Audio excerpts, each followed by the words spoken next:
जय श्री राधे कृष्ण। बोलो एकादशी मैया की जय। दोस्तों, आपका हमारे चैनल में बहुत बहुत हार्दिक स्वागत है।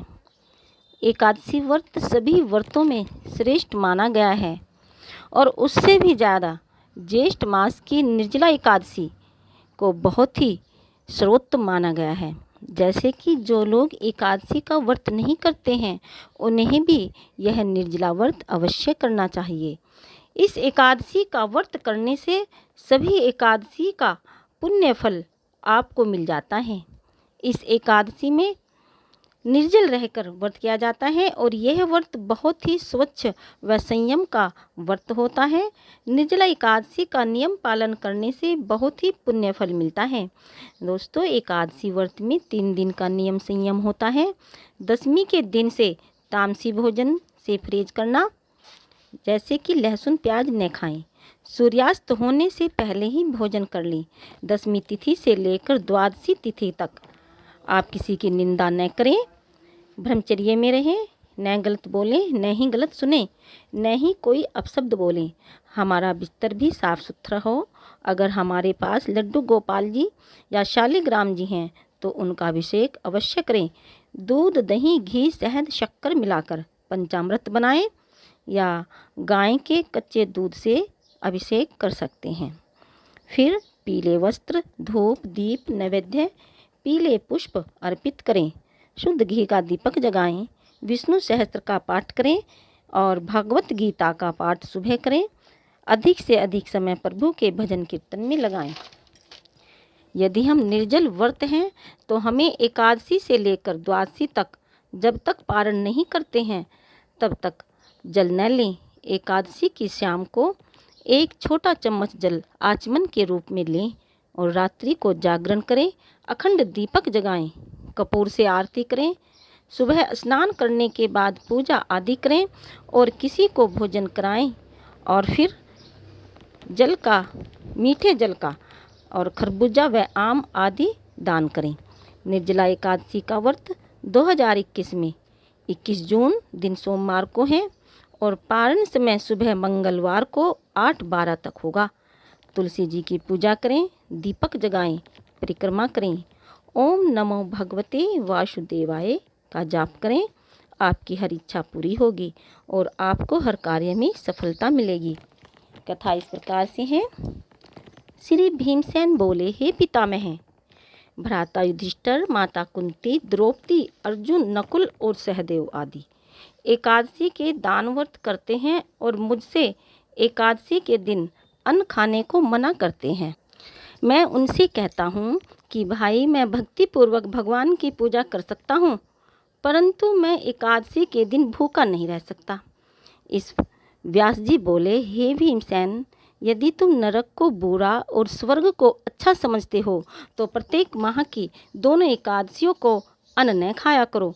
इस पर भीमसेन बोला, हे पितामह, मैं आपसे पहले भी कह चुका हूँ कि मैं एक दिन एक समय भी भोजन किए बिना नहीं रह सकता। फिर मेरे लिए पूरे दिन का उपवास करना कठिन है। यदि मैं प्रयास करूँ तो एक व्रत अवश्य रह सकता हूँ। अतः आप मुझे कोई एक व्रत बतलाइए जिससे मुझे स्वर्ग की प्राप्ति हो।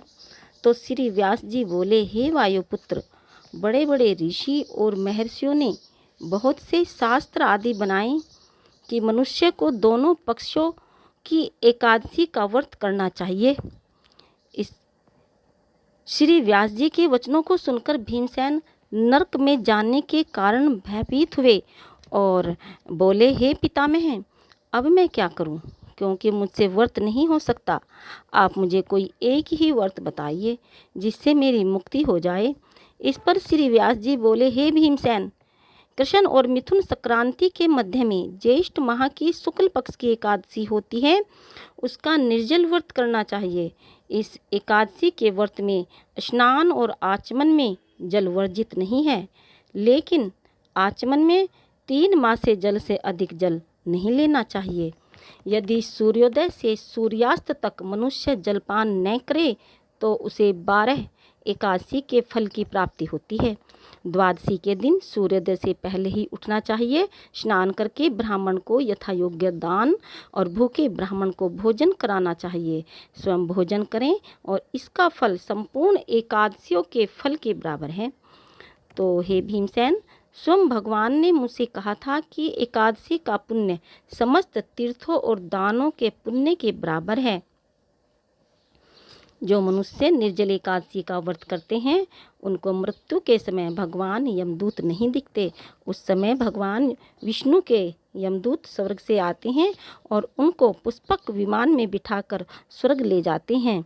इस दिन ओम नमो भगवते वासुदेवाय मंत्र का उच्चारण करना चाहिए। व्यास जी के ऐसे वचन सुनकर के उसने निर्जल व्रत किया और इसी एकादशी को भीमसेन या पांडव एकादशी भी कहते हैं। निर्जल व्रत करने से पहले भगवान की पूजा करनी चाहिए और विनय करनी चाहिए कि दूसरे दिन भोजन करूँगा, मैं इस व्रत को श्रद्धापूर्वक करूँगा। जो मनुष्य इस व्रत को दोपहर में स्नान तप आदि करके करते हैं उनको करोड़ों फल सोने का दान का फल मिलता है और उनका फल वर्णन नहीं हो सकता। इस निर्जल एकादशी के व्रत से मनुष्य विष्णु लोक को जाता है। हे कुंती पुत्र, जो पुरुष या स्त्री इस व्रत को श्रद्धा पूर्वक करते हैं उन्हें सबसे पहले विष्णु भगवान की पूजा करनी चाहिए, फिर गौ का दान करना चाहिए। उस दिन ब्राह्मणों को दक्षिणा मिष्ठान आदि देना चाहिए और निर्जला के दिन अन्न वस्त्र छत्र उपान आदि का दान करना चाहिए। जो मनुष्य इस कथा को प्रेम पूर्वक सुनते पढ़ते हैं उनको स्वर्ग की प्राप्ति होती है। बोलो श्री लक्ष्मी नारायण विष्णु भगवान की जय। जय श्री हरि, जय श्री हरि, जय श्री हरि। अब एक भजन है, अब एक भजन का आनंद लीजिए। शरण गीता के लो प्यारे, अगर मुक्ति को पाना है। शरण गीता के लो प्यारे, अगर मुक्ति को पाना है। मिलो के वट कन्हैया से, अगर उस पार जाना है। शरण गीता के लो प्यारे, अगर मुक्ति को पाना है। करो नित पाठ गीता का, जपो नित नाम माधव का। करो नित पाठ गीता का, जपो नित नाम माधव का। करो नित ध्यान केशव का, अगर मुक्ति को पाना है। शरण गीता के लो प्यारे, अगर मुक्ति को पाना है। मिलो के वट कन्हैया से, अगर उस पार जाना है। तुम्हें यमराज के भय से यही गीता बचाएगी। तुम्हें यमराज के भय से यही गीता बचाएगी। कुटुंब परिवार सुत द्वारा, न कोई काम आना है। शरण गीता के लो प्यारे, अगर मुक्ति को पाना है।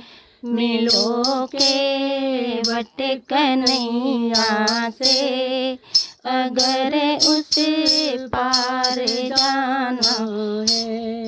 तुम्हारे स्वार्थी साथी साथ सब छोड़ जाएंगे।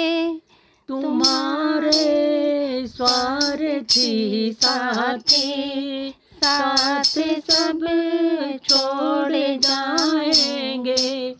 यही है ज्ञान गीता का तुम्हारे साथ जाना है।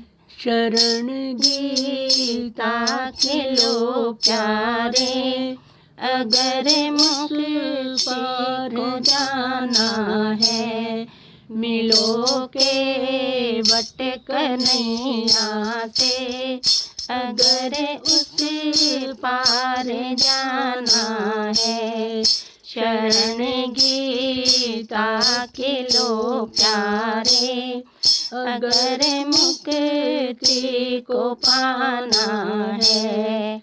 मिलो के वट कन्हैया से, अगर उस पार जाना है। बोलो श्री कृष्ण कन्हैया गोपाल की जय। बोलो एकादशी मैया की जय। धन्यवाद। जय श्री राम। नमस्कार।